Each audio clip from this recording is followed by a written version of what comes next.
بسم اللہ الرحمن الرحیم۔ السلام علیکم and welcome to my channel smart talk with Hani. اس دعا اور امید کے ساتھ آپ سب لوگ بالکل خیر خیریت سے ہوں گے، خوش باش ہوں گے۔ سلطنت عثمانیہ کی تاریخ کے چوتھے پارٹ کے ساتھ ہانی حاضر ہے۔ اگر آپ نے میرے چینل کو اب تک سبسکرائب نہیں کیا ہے تو چینل کو سبسکرائب کر لیجئے، بیل آئیکن کو پریس کر دیجئے بہت اچھی امیزنگ ہسٹریز ویڈیوز اور عثمانی سلطنت کی تاریخ کے لیے۔ سلطنت کی تحلیل 1908 سے 1922 کے دوران ترکی زبان میں کہتے ہیں کنجی مشروط دوری، یعنی آئین پرستی کا گوشہ بہت دور ہے۔ سلطنت عثمانیہ کی تحلیل کا نتیجہ اس دور میں اتحاد و ترقی، جمعیت کی سیاست اور نوجوانان ترک کا سبب بننے والی تحریک نمایاں۔ نوجوانان ترک کے انقلاب کا آغاز 3 جولائی 1908 کو تحریک سلطنت بھر میں پھیل گئی اور نتیجتاً سلطان کو 1876 کے آئین کی بحالی اور پارلیمان کو طلب کرنا پڑا۔ آئینی دور میں 1909 کے تخت و تاج اور 31 مارچ کے جوابی انقلاب کے دوران رخنا آیا، جس کے ساتھ ہی سلطان عبدالحمید ثانی کا دور ختم ہو گیا اور انہیں جلا وطن کر دیا گیا اور ان کی جگہ ان کے بھائی محمد پنجم کو تخت و تاج پہ بٹھا دیا گیا۔ نوجوانان ترک کے انقلاب کے دوران سلطنت عثمانیہ کی داخلی صورتحال کا فائدہ اٹھاتے ہوئے 1908 میں آسٹریا نے مقبوضہ بوسنیا کا باقاعدہ الحاق کیا۔ آسٹریا نے 1977 میں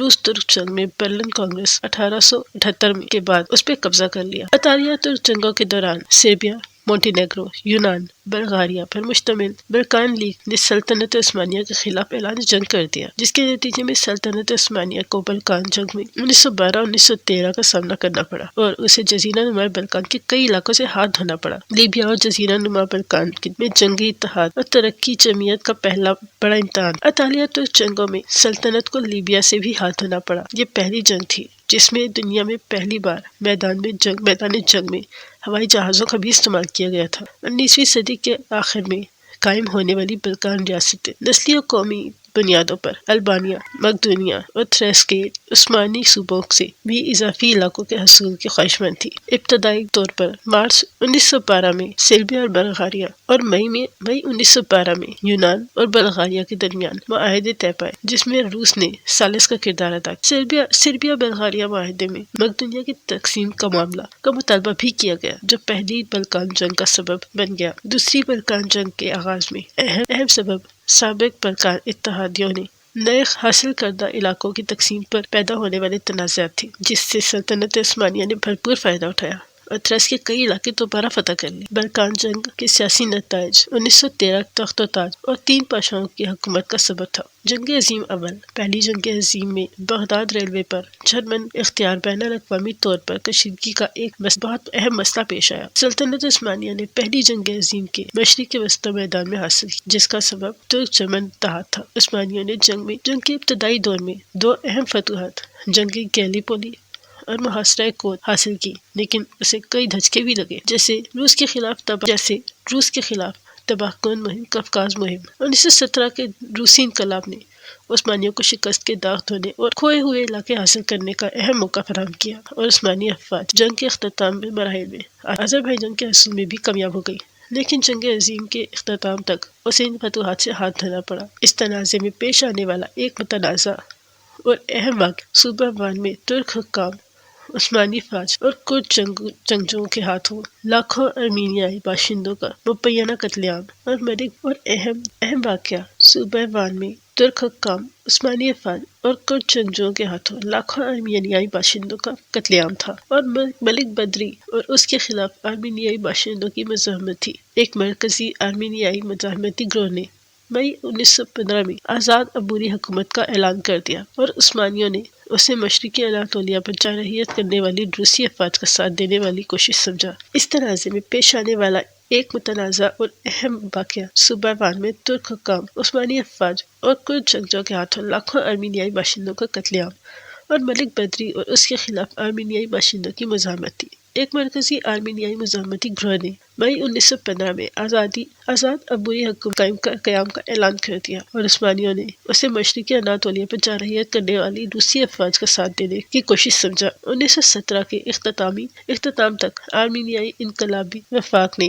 جمہوریہ آرمینیا قائم کر دی، جو ارمینیائی قتل عام سے بچ جانے والے باشندوں پر مشتمل تھی۔ واضح رہے، ترک حکام اور ترک حکومت ارمینیائی باشندوں کے قتل پر یقین نہیں رکھتی تھی۔ پہلی جنگ عظیم میں عثمانیوں کے شکست کے 2 اہم اسباب ایڈمنڈ ایلن بائی کے زیر کمان برطانوی افواج اور اہم اہداف پر حملے اور عرب بغاوت تھی۔ ان میں سے عرب بغاوت کو سلطنت عثمانیہ کی شکست کا سب سے اہم سبب سمجھا جاتا ہے۔ عرب بغاوت کی ان مہمات کا آغاز شریف مکہ حسین کی جانب سے برطانیہ کی مدد سے جون میں 1916 میں جنگ مکہ سے اور اختتام دمشق میں عثمانیوں کی اسلحہ پھینک دینے پر ہوا۔ مدینہ کے عثمانی کمانڈر فخری پاشا نے محاصرے کا مدینہ میں 2.5 سال تک سب سے زیادہ عرصے تک مزاحمت تقسیم جنگ عظیم کے نتیجے میں سلطنت عثمانیہ میں تقسیم کا عمل قسطنطنیہ پر قبضہ 13 دن بعد 30 اکتوبر 1918 کو معاہدہ بدروس کے ذریعے شروع ہوا اور بعد ازاں معاہدہ سیورے کے ذریعے مشرق وسطیٰ اور عثمانی مقبوضات کو برطانیہ اور فرانس کے حوالے کر دیا، جبکہ بحیرہ روم کے ساحلی علاقوں، اٹلی، ترک ایجین کے ساحلوں اور یونان